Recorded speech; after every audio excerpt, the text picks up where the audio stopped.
Hello friends, आज के video में हम बात करेंगे कि हमको गवर्नमेंट जॉब की तैयारी से पहले कोचिंग ज्वाइन करनी चाहिए या फिर नहीं करनी चाहिए। मैं आपको स्टेप बाय स्टेप बता देता हूं कि किन स्टूडेंट्स को कोचिंग ज्वाइन करनी चाहिए, वो उनके लिए बेनिफिशियल रहेगी, या फिर किन स्टूडेंट्स को कोचिंग ज्वाइन नहीं करनी चाहिए कि वो सेल्फ स्टडी के दम पर भी अपनी मंजिल को पा सकते हैं। तो आप क्या ये मान के चलिए कि गवर्नमेंट जॉब की प्रिपरेशन अगर आप कर रहे हैं तो ऐसा कोई जरूरी नहीं है कि 1 साल या 2 साल आपको प्रिपरेशन करनी है तभी आपका सिलेक्शन होगा। ये बिल्कुल भी सही नहीं है। केवल और केवल 2 महीने 3 महीने की प्रिपरेशन करके भी आप एग्जाम में अच्छी सफलता प्राप्त कर सकते हैं। ठीक है, तो अब बात कर लेते हैं। चाहे आप यूपीएससी, चाहे एसएससी, चाहे कोई स्टेट के एग्जाम है उनकी प्रिपरेशन कर रहे हैं, जैसे पटवारी है, एसआई है, ठीक है, पुलिस के कोई भी एग्जाम है, या फिर बैंक की, रेलवेज की, किसी की भी आप प्रिपरेशन कर रहे हैं, तो आपका ये फाइनल करना सबसे पहले जरूरी है। सिलेबस है वो बिल्कुल सटीक आपके दिमाग में क्लियर होना चाहिए एग्जाम की प्रिपरेशन करने से पहले। चलिए अब स्टेप बाय स्टेप मैं आपको बता देता हूं कि किन स्टूडेंट्स को कोचिंग ज्वाइन करनी चाहिए और किन को नहीं चाहिए। सबसे पहला स्टेप, आपको जिस भी एग्जाम की प्रिपरेशन करनी है, चाहे वह एसएससी है, चाहे यूपीएससी है, चाहे बैंक के एग्जाम है, चाहे रेलवेज के, तो एक गोल आप बिल्कुल क्लियर करके चलें कि मेरे को इस एग्जाम की प्रिपरेशन करनी है।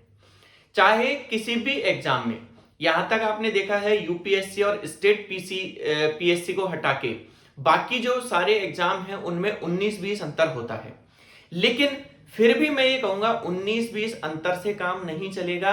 एग्जैक्ट जिस एग्जाम की प्रिपरेशन करनी है बिल्कुल वो गोल आप डिसाइड कर ले। ठीक है, वो आपके कैलिबर के ऊपर डिपेंड है, वो आपकी एक चॉइस है कि भाई मेरे को तो इस पोस्ट के लिए प्रिपरेशन करनी है। वो सबसे पहले बिल्कुल फाइनल कर ले में कि इस एग्जाम की प्रिपरेशन मेरे को करनी है। चाहे फॉर्म्स आप सारे एग्जाम्स के भर रहे हैं, उनमें भी आपका सिलेक्शन हो रहा है, वो एक अलग बात है, लेकिन फिर भी एक गोल डिसाइड करना जरूरी है। उसी के बेसिस पे सेकंड स्टेप आपको करना क्या है। चाहे आप बिल्कुल फ्रेशर हो, अभी तक कोई भी एग्जाम आपने नहीं दिया है, 12th करने के बाद में सीधा आप सोच रहे हैं कि मेरे को गवर्नमेंट जॉब की प्रिपरेशन में कर लेता हूं, ठीक है।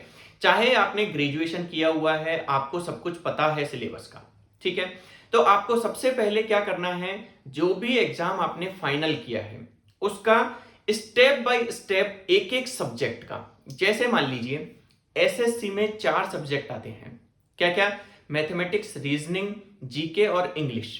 तो एक सब्जेक्ट पकड़िए आप मैथमेटिक्स, ठीक है, उसमें कौन कौन से टॉपिक्स आ रहे हैं उनकी एक लिस्ट तैयार करिए। जैसे परसेंटेज हो गया, प्रॉफिट एंड लॉस हो गया, ठीक है। एग्जाम्पल मैं बता रहा हूं किस तरह से आपको करना है। परसेंटेज के कितने क्वेश्चन एग्जाम में आते हैं, ठीक है। अगर आप बिल्कुल फ्रेशर हैं तो आपको बिल्कुल भी आइडिया नहीं होगा कि किस तरह के क्वेश्चंस आते हैं, कैसे हम क्वेश्चन बनाते हैं। अगर आपने ग्रेजुएशन किया है, थोड़ी बहुत तैयारी करी है, तो आपको पता लग जाएगा कि यार क्वेश्चन मैं सॉल्व कर लेता हूं, लेकिन क्वेश्चन सॉल्व करने में टाइम बहुत ज्यादा लग रहा है, ठीक है। नोट डाउन करते रहिए ये चीजों को। क्या होगा, एक चीज क्या होगी कि आपको बिल्कुल भी आइडिया नहीं लग रहा है। दूसरी चीज क्या होगी कि आपने क्वेश्चन तो सॉल्व कर लिया लेकिन उसमें टाइम बहुत ज्यादा लग रहा है। थर्ड थिंग क्या हो जाएगी कि आपको आता तो है, लेकिन एक बार मेरे को ऐसा लग रहा है कि एक बार मैं टॉपिक को पढ़ लेता हूं तो मैं अच्छे से क्वेश्चन कर पाऊंगा। 3 चीजें होगी। ऐसा नहीं है कि ये चीजें किसी के साथ नहीं होती है, ये सबके साथ होती है। इवन मेरे साथ भी हुई है जब मैंने प्रिपरेशन स्टार्ट करी थी। उसके बाद में आप एक एक जो भी मेरे एक्सपीरियंस है मैं उससे आपको बता रहा हूं कि किस तरह से आप शॉर्ट टाइम में अपने जो सिलेक्शन है उसको गारंटीड सफलता में बदल सकते हैं। तो सबसे पहले क्या करना है आपको, स्टेप वाइज एक एक जो भी सिलेबस है आपका उसको प्रिंट आउट निकालना है। उसमें एक एक टॉपिक वाइज, चाहे वो जीके का हो, चाहे उसमें मॉडर्न हिस्ट्री हो, वो साइंस का पोर्शन हो, चाहे ज्योग्राफी हो, किसी का भी पोर्शन हो, एक एक चीजें हमको एनालिसिस करनी है कि कितनी चीज तो हमको आती है और कितना पोर्शन हमको नहीं आता है, ठीक है। ये जब आपने फाइनल कर लिया, 2 स्टेप कंप्लीट हो गए। थर्ड स्टेप की तरफ हमको चलना है। क्या करना है कि कोई भी एक प्रीवियस पेपर, रैंडमली कोई भी एक किसी भी टेस्ट सीरीज में कहीं से भी, चाहे आपको एक भी क्वेश्चन नहीं आता है, कोई भी आइडिया नहीं है, कोई भी रैंडमली एक पेपर आप उठा लो, कहीं से भी एक पेपर आपने लिया, सिंपली आप उसको एक बार उसके क्वेश्चंस रीड करने की कोशिश करो, उसको सॉल्व करने की कोशिश करो, ठीक है। आपको उससे क्या बेनिफिट होगा, ये केवल स्टडी का पार्ट नहीं है, केवल और केवल ये है कि आपको कोचिंग ज्वाइन करने में हेल्प मिलेगी। कौन सी कोचिंग ज्वाइन करें, किस टॉपिक पे आपका वीक है, तो वो आप फाइनलाइज कर पाएंगे। तो जब आप एक एक क्वेश्चन को देखोगे तो आपके दिमाग में आता जाएगा, यार ये कभी पढ़ा था, ये कभी नहीं पढ़ा था, इस तरह के क्वेश्चंस मैं सॉल्व कर लेता हूं। तो एक आप सीरीज में अपनी जो भी क्वेश्चंस हैं, जो भी आपके थॉट्स आ रहे हैं, उनको आप लिखते जाइए। क्लियर?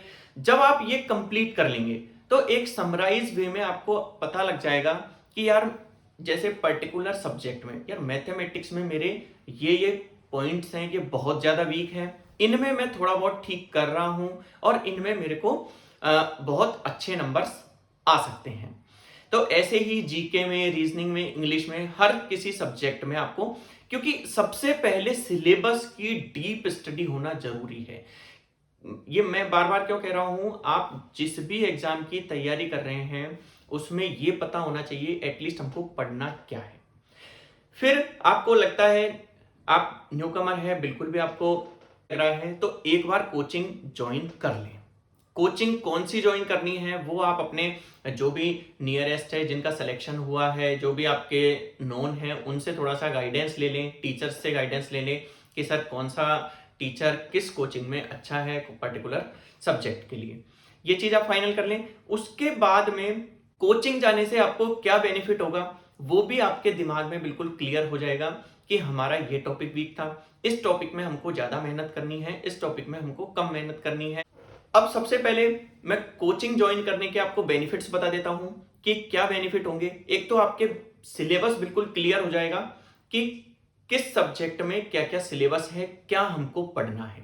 सबसे बेसिक फायदा कोचिंग करने का यही होता है। कोचिंग वाले आपको कोई भी घुट्टी पिला के नहीं देंगे कि आपका सिलेक्शन हो जाएगा। केवल और केवल एक क्लियर व्यू आपके पास में आ जाएगा कि यार मेरे को तो ये 4 किताबें खत्म करनी है, 5 किताबें खत्म करनी है, इसके अलावा मेरे को कहीं भी नहीं जाना। ठीक है, ये क्लियर होना है। किसी भी एग्जाम की प्रिपरेशन करते टाइम ये क्लियर होना बहुत जरूरी है कि हमको पढ़ना क्या है। मैक्सिमम स्टूडेंट यही गलती करते हैं, एक किताब पढ़ी, उसमें से 2 चैप्टर क्लियर करें, फिर उस किताब को रख देते हैं, नई किताब आ जाती है मार्केट में, उसको परचेज कर लेते हैं और उसमें से क्वेश्चंस करना स्टार्ट कर देते हैं। ये गलती नहीं करनी है। एक किताब को, एक कोई भी बुक है उसको फाइनल करनी है और उसको लास्ट तक करनी है और उसी को ही रिवाइज करनी है 2 बार, 3 बार, 4 बार, 5 बार, जितनी बार में भी आपके कंसेप्ट क्लियर हो। ठीक है। सेकेंड थिंग, जो भी कोई शॉर्ट ट्रिक्स होती है, कोई लर्न करने की कोई भी टेक्निक्स होती है, वो आपको पता लग जाती है। मैं एक सलाह और दूंगा, ज्यादा शॉर्ट ट्रिक्स की तरफ भागना नहीं है। केवल जो इंपॉर्टेंट होती है, जिनसे काफी सारा टाइम सेव होता है, वो हमको ध्यान में रखनी है। बहुत ज्यादा शॉर्ट ट्रिक्स से कंफ्यूजन ज्यादा होता है, उसमें थोड़ा सा आपको एग्जाम क्रैक करने में टाइम लग सकता है।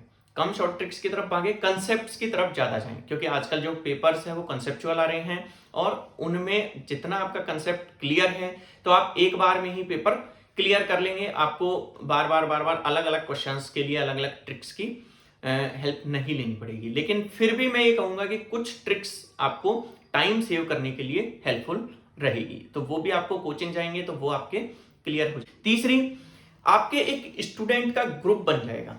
किसी भी एग्जाम की तैयारी के लिए ग्रुप बनना बहुत जरूरी है, जिससे आपस में डिस्कशन होता रहे और जो न्यू क्वेश्चंस हैं, नए पैटर्न्स के जो क्वेश्चंस आ रहे हैं, वो आप आपस में डिस्कस करेंगे तो उसका आपको बेनिफिट मिलेगा।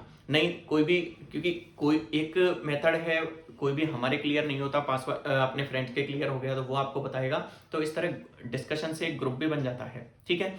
एक नुकसान जरूर है कि टाइम आपका थोड़ा सा जाएगा कोचिंग ज्वाइन करने से, लेकिन अगर आप न्यूकमर हैं तो कोचिंग एक बार ज्वाइन कर लें। सेकेंड थिंग, अगर आपको आइडिया है कि सिलेबस में क्या आ रहा है, आपको तैयारी करते हुए 6 महीने 1 साल हो गया लेकिन आपने कोचिंग ज्वाइन नहीं की है, तो उन स्टूडेंट को अगर बिल्कुल क्लियर है, जो फर्स्ट सेकेंड थर्ड टॉपिक मैंने बताए, स्टेप मैंने बताए हैं, उनमें आपको कोई कंफ्यूजन नहीं है, तो उन स्टूडेंट के लिए मैं कहूंगा कि वो स्टूडेंट कोचिंग ज्वाइन ना करें, लेकिन टेस्ट सीरीज जरूर ज्वाइन कर लें।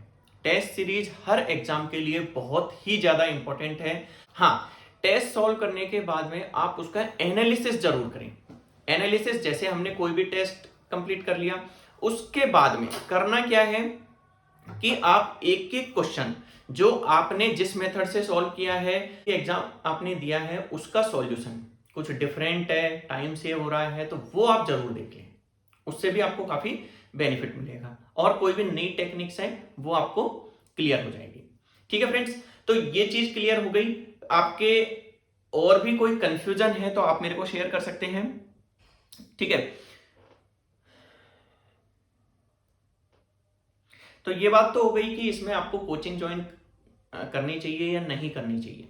नेक्स्ट वीडियो में मैं आपको बताऊंगा कि कोचिंग ज्वाइन करने से पहले कौन कौन सी चीजें हमारे दिमाग में बिल्कुल क्लियर होनी चाहिए। ठीक है, ये भी है। और एग्जाम रिलेटेड या फिर एग्जाम की तैयारी के साथ में कोई भी आपको प्रॉब्लम्स है तो आप मेरे चैनल पे शेयर कर सकते हैं और लाइक, सब्सक्राइब और शेयर कर सकते हैं। Okay friends, thanks for watching.